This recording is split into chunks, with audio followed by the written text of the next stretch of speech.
Pozdravujem vás v 4. adventnú nedeľu. O niekoľko dní budeme počuť tú najúžasnejšiu správu, ktorá znela týmto svetom o narodení Spasiteľa, o narodení Mesiáša, vykupiteľa sveta. Ale dnes máme pred sebou ešte príbeh, ktorý predchádza týmto udalostiam a ktorý máme zapísaný v Evaníliu podľa Lukáša v 1. kapitole v 5. až 25. verši a podáva nám príbeh o istom manželskom páre, o Zachariášovi a Alžbete. Ponajprv si však poďme priblížiť dobu, v ktorej zaznievajú tieto správy, ktoré znejú týmto svetom. Doba, kedy znie správa jednak o narodení Spasiteľa, ale ešte predtým aj o narodení toho, ktorý pripraví cestu pre Mesiáša, bola dobou, ktorá sa vyznačovala temnotou. Píše o tom aj prorok Izaiáš, ktorý v 9. kapitole píše: ľud, ktorý kráča v temnote, uzrie veľké svetlo, a nad tými, ktorí bývajú v krajine temnoty, zažiari svetlo. Podobne hovorí aj evanjelista Ján na začiatku svojho evanielia, že tento svet je svetom temnoty, ktorý nechce prijať toto svetlo, svetlo z pravého svetla. A doba temná je vždy dobou beznádeje a dobou smútku. Temnota je vždy to, čo človeka tlačí smerom dole. O temnote nevieme povedať nič dobré. A práve taká doba temná bola aj v tom izraelskom ľude, pretože Boh už veľa rokov neprehovoril k svojmu ľudu prostredníctvom prorokov. Od čias proroka Malachiáša Boh neprehovoril o príchode zasľúbeného Mesiáša. A keď Boh neprehovára k svojmu ľudu, tak to znamená takúto dobu temnoty, pretože, ako hovorí aj žalmista v 119. žalme, že Božie slovo je svetlom môjmu chodníku. A taktiež aj hospodársko-politická situácia v tom čase v Izraeli nebola dobrá. Izrael je pod nadvládou Rimanov, pohanov. Bola to doba uctievania pohanských bohov, vyberania daní.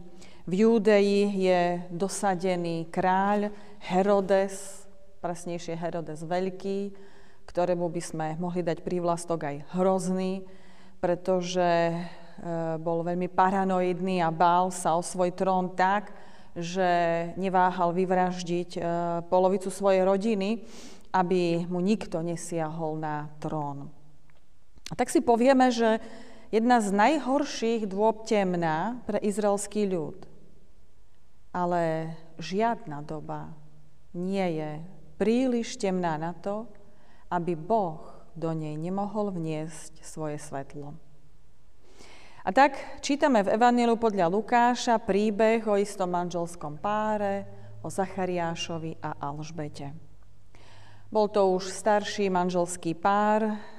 Čítame, že Zachariáš pochádzal z Abiášovej kňažskej triedy a jeho manželka Alžbeta bola z Áronových dcér.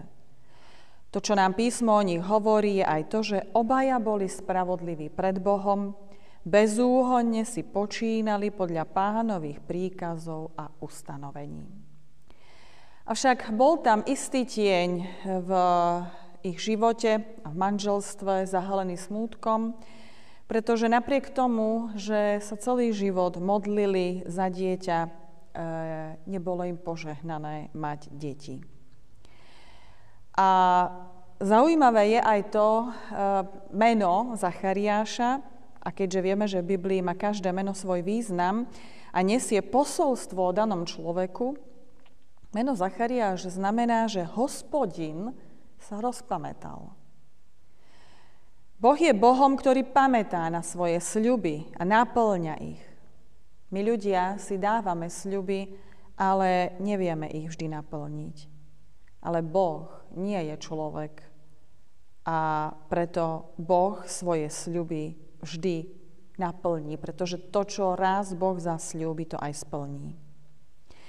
A tak práve Zachariáš nesie vo svojom mene to, že Boh pamätá na svoje sľuby. Podobne aj Alžbeta, jej meno pochádza zo slova Elíšeba, čo znamená Boh prísahy a prekladá sa aj ako Bohu zasvetená.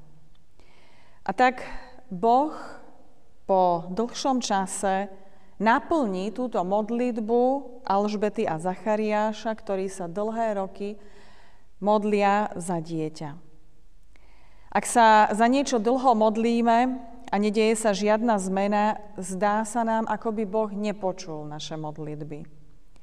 Boh ich však počuje a dáva nám vždy len to, čo je pre nás dobré. A dáva nám to v tom čase, ktorý on považuje za správny. Nie je to naše načasovanie, keď si my povieme, že teraz je ten vhodný čas, ale to Božie načasovanie je to najlepšie. A veľakrát, ak sa za niečo modlíme a keď to od Boha nedostávame, nie je to preto, že Boh by to nepočul, ale je to preto, že Boh má pre nás pripravené čosi iné. Čosi, čo je v tých jeho očiach pre nás lepšie. Aj Zachariáš a Alžbeta by mohli mať vo svojom živote veľa detí a možno by ich brali ako samozrejmosť, ako väčšina ľudí. Ale potom by nezažili to, čo znamená Božia milosť. A Boh im dáva zažiť práve túto milosť. Boh im dáva v starobe dieťa. Ich modlitba je vypočutá. Ale nie podľa tých ich predstav, ale podľa tých Božích plánov. A keď Boh čosi koná, tak je to vždy niečo veľké.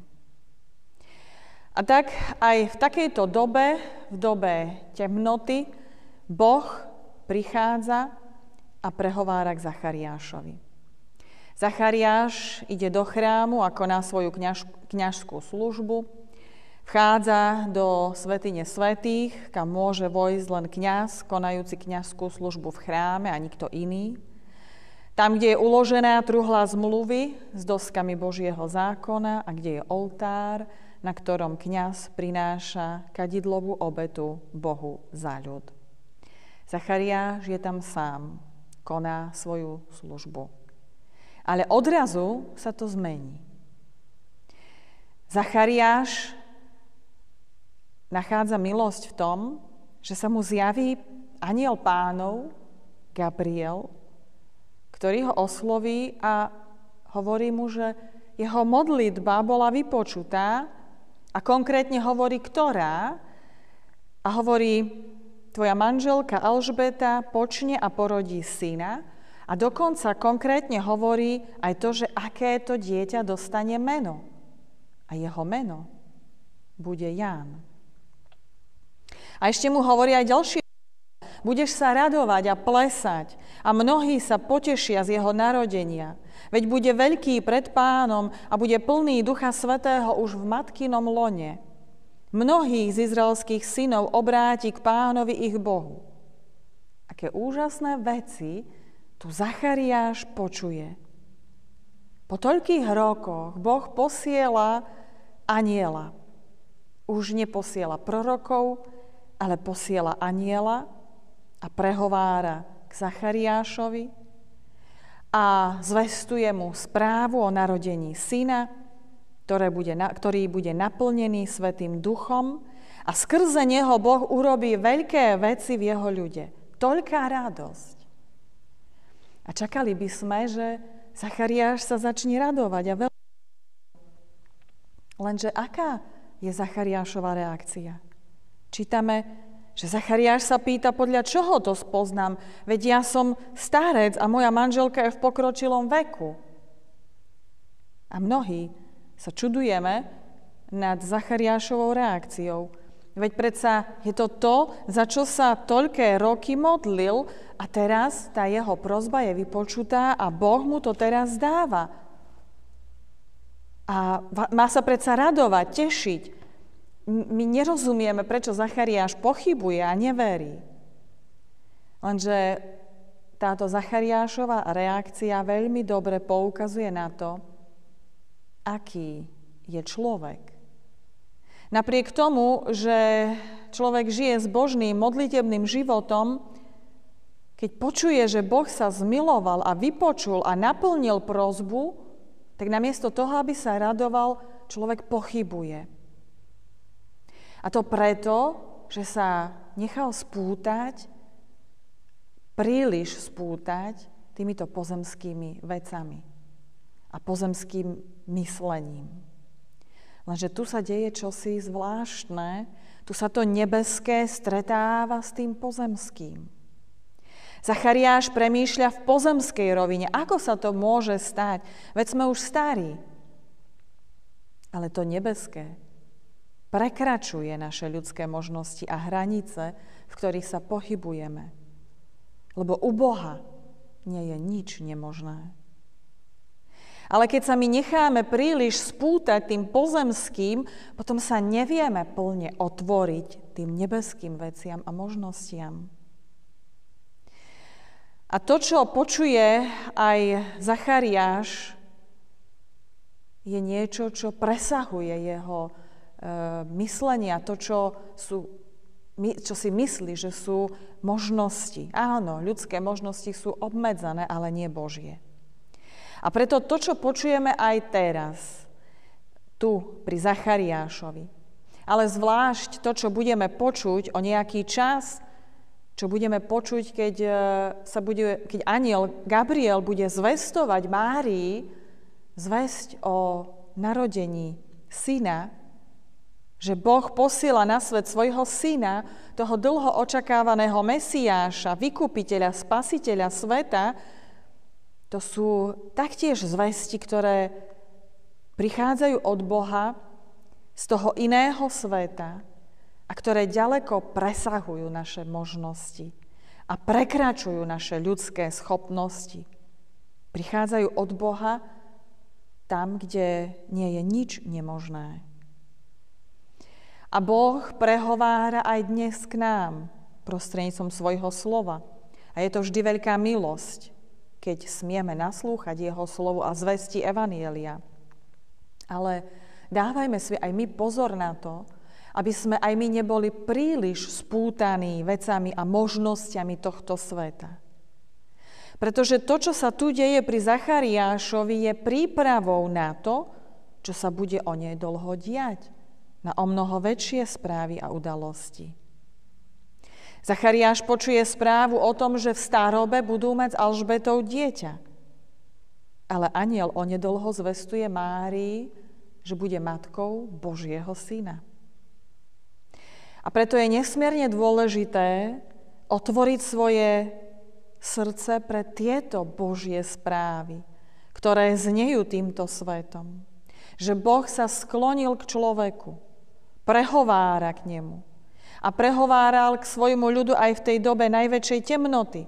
A že aj vtedy Boh vie zažiariť svojim svetlom, ktoré posiela do tohto sveta a ktoré ma nepohltí.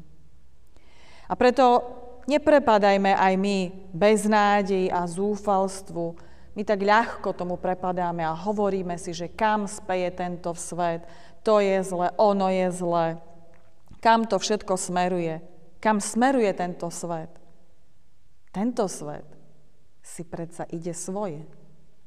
Tento svet, ktorý prepadol hriechu, sa rúti cestou večnej záhuby a večného zahynutia. Ale my, aj keď sme ešte v tomto svete, Pán Ježiš hovorí, aj keď sme vo svete, predsa nie sme z tohto sveta. Pretože naše občianstvo je predsa v nebesiach. A pretože skrze vieru kráčame cestou večnosti, nenechajme sa strhnúť týmto svetom. A preto nech si svet ide svoje. Boli v ňom a budú ešte aj mnohí aj dnešní Herodesovia sú tu prítomní. Ale Boh má všetko pevne vo svojich rukách. A vo svojom čase zasahuje a prehovára a skláňa sa. Preto je dôležité otvárať svoje srdcia pre zvesti, ktoré k nám znejú z nebies. a nebyť príliš spútaný pozemským zmýšľaním, ako sa to stane, ako sa to stalo. Boh vie ako a my mu máme dôverovať. Viera sa totiž vymyká ľudskému rozumu. A kto neverí, kto váha, ešte stále môže vyznať a radovať sa spolu s veriacimi a prijímajúcimi Božiu milosť.